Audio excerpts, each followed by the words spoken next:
the lawmakers who met behind closed doors this week with President Obama, but did GOP Congresswoman Cathy McMorris Rodgers, who is also chair of the House Republican Conference, think it was worthwhile? I asked her right after her speech at CPAC. We'll see. I think it's important to open the lines of communication, which hasn't been happening in recent years. If we're going to have a dialogue about these issues, whether it's the budget and balancing the budget or energy policy or even how we grow the economy, it starts by having a conversation. So I thought it was a good sign that he came and he met with us. We'll see what follows. I understand that there was some discussion of the Keystone XL pipeline and where we are in the process of whether or not that's going to be improved by the administration. The White House says it's up to the State Department, but certainly we know the administration, even from the White House, there's got to be some influence or input from there. What did you make of that? I mean, the President gave a speech in Chicago this week on energy issues. Where do you feel like he is on that?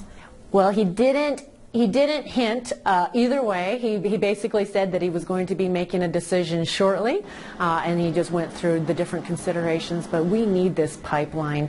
We need to say yes to American energy, North American energy. It's one of the best ways that we could get our economy growing, get people back to work, is by actually committing to a national energy policy that would make us energy independent. So I'm hopeful that he'll say yes. Boy, across the board, people have been making the case to him. They've changed the route. They've done everything that they've asked him to, that he's asked them to do in order to say yes to this project.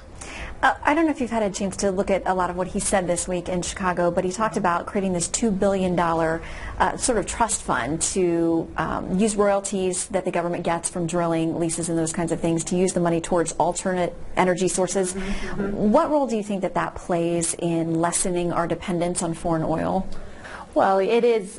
We've long said, and I've said, we need an all-of-the-above energy plan, but it also needs to take into consideration economic realities. So we need to do more exploration here in this country. We know that we have oil reserves. We know that we have coal reserves. So we need to say yes. What's going on with natural gas is just phenomenal, and the prices of natural gas have come down, and it is opening up all kinds of new opportunities and getting our economy growing. North Dakota has 3% unemployment, for example. But also there's some real opportunities with the alternative energy sources, and we need to be exploring them, but we shouldn't be excluding these other energy sources in exchange.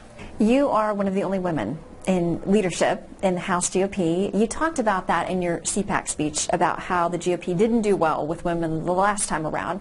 Where do you think there was a disconnect, and can the party turn that around? Well, like I said today, we need to be speaking to both our heads and our hearts, and I think for too long the Republicans have been talking like bookkeepers rather than really painting this vision, being leaders for the country, and showing America where we want to take the country. So that is my hope moving forward, and that women understand having to balance budgets, for example, sitting around the kitchen table and making ends meet. And we need to talk in terms that whether you're a woman or a man, but that you can relate to what we are talking about, and that you understand how it's going to impact your pocketbook, your future, your children, your household, and that's what I think is the disconnect, and we can do a better job. And part of that discussion is, of course, about the fiscal health of this country, and you're busy. Everybody on the Hill is busy dealing with CR and sequester and entitlement reform, if there is at least discussion of it. And I understand that was part of the discussion this week with the President. Do you think there's any common ground there?